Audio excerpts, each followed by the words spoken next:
பிடித்த கவிஞர்கள் நிறைய இருக்காங்க. இருந்தால் கூட எனக்கு இன்னொரு முக்கியமான கவிஞர் அப்படின்னா என்னுடைய ஆண் தாய் அப்படின்னு சொல்லலாம், கவிக்கோ ஐயா. ஆமாம், கவிக்கோ அப்துல் ரஹ்மான் ஐயா.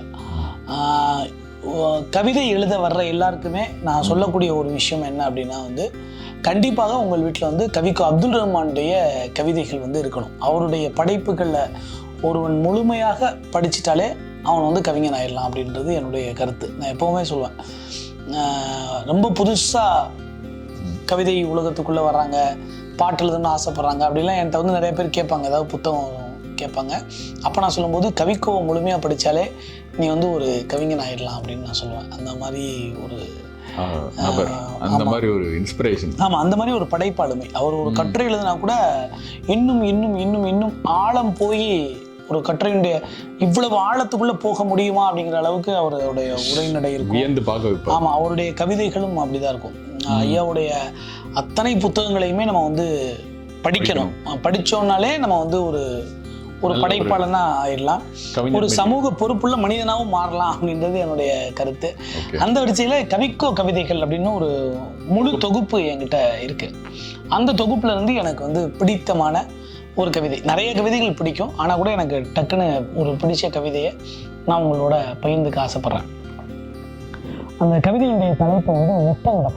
பொதுவாக நிறைய ஒப்பந்தங்கள் நடக்குது, ஆனால் கவிக்கோ ஐயா எப்படிப்பட்ட ஒப்பந்தத்தை கவிதை எழுதியிருக்காரு அப்படின்னா, எங்களிடம் தீயணைப்பு நிலையம் இருக்கிறது, ஆனால் நாம் அணைப்பதற்கு தீ வேண்டும். எனவே வீடுகளுக்கு பெட்ரோல் ஊற்றி நாம் தீ வைக்கிறோம். எங்களிடம் கருக்கலைப்பு மாத்திரை இருக்கிறது, ஆனால் நாம் கலைப்பதற்கு கரு வேண்டும். எனவே காலியான வயிறுகளில் நாம் கரு உண்டாக்குகிறோம். எங்களிடம் அவசர விளக்கு இருக்கிறது, ஆனால் விளக்கேற்ற இருள் வேண்டும். எனவே சந்திர சூரியர்களை நாம் உடைத்து விடுகிறோம். எங்களிடம் கண் வங்கி இருக்கிறது, வங்கியை நாட குருடர்கள் வேண்டும். எனவே நாம் குருடாக்குகிறோம். எங்களிடம் வெள்ளை கொடி இருக்கிறது, வெள்ளை கொடி அசைப்பதற்கு ஒரு போர்க்களம் வேண்டும். எனவேதான் நாம் சண்டை ஊட்டி விடுகிறோம்.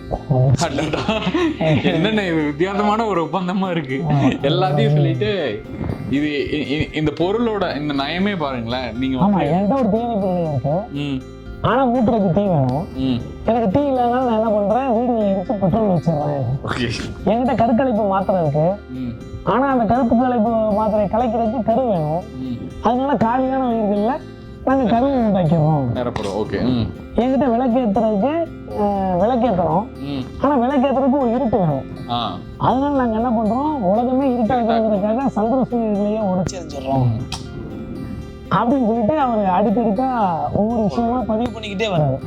அப்படி பதிவு பண்ணிக்கிட்டே வந்துட்டு கடைசியா வந்து என்ன சொல்றாங்கன்னா, என்கிட்ட வெள்ளை கொடி இருக்கு, ஆனா அந்த வெள்ளை கொடியை வந்து வெள்ளை கொடியை நான் அசைக்கணும்னா அதுக்கு ஒரு போர்க்களம் வேணும்.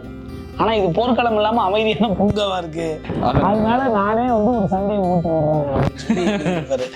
இதுதான் ஒப்பந்தம் அப்படின்னு சொல்லி இருப்பாரு. இந்த கவிதை வந்து ரொம்ப ஆழமான கவிதை. இந்த கவிதைக்குள்ள இன்னும் போக பார்த்தோம்னா ஒரு கவிதை வந்து ஒரு பெரிய கட்டுரையே இருக்கும். எப்பவுமே கவிக்கோ அப்துல் ரஹ்மான் இருக்கக்கூடிய ஒரு மிகப்பெரிய விஷயம் என்னன்னா, அது வந்து வாசகர்களையும் பாதி படைப்பாளர்களாக மாற்றி வருவாங்க. இந்த காணொலியை நீங்க படிச்சு பார்க்குறவங்க பார்த்து முடிச்ச பிறகு இந்த கவிதை திருப்பி அசை போட்டு பார்த்தாலோ, அல்லது நீங்க வீட்டுல போய் அசை போட்டு பார்த்தாலோ, இந்த கவிதைக்குள்ள இருந்து உங்களுக்கு வெவ்வேறு பரிணாமம் தோணிக்கிட்டே இருக்கும். அதுதான் கவிக்கோ அப்துல் ரஹ்மான் அவருடைய கவிதைகளுடைய ஸ்பெஷல். இதுக்குள்ள நீங்க ஆழம் போய் யோசிச்சீங்கன்னா இன்னும் வெவ்வேறு விஷயங்கள்லாம் அங்க விரிவடைஞ்சுக்கிட்டே போகும். அந்த மாதிரியான ஒரு கவிதை தான் இது. அவருடைய ஒரு கவிதை மட்டும், எல்லா கவிதைகளுமே அந்த மாதிரி இருக்கும். தனித்தனியா அவர் எழுதின புத்தகங்கள்லாம் வாங்க முடியும்னா கவிக்கோ கவிதைகள் அப்படின்னு சொல்லிட்டு பெரிய புத்தகமாக இருக்கு, இந்த புத்தகத்தை வாங்கலாம். அவருடைய மொத்த தொகுப்புமே இங்க இருக்கு.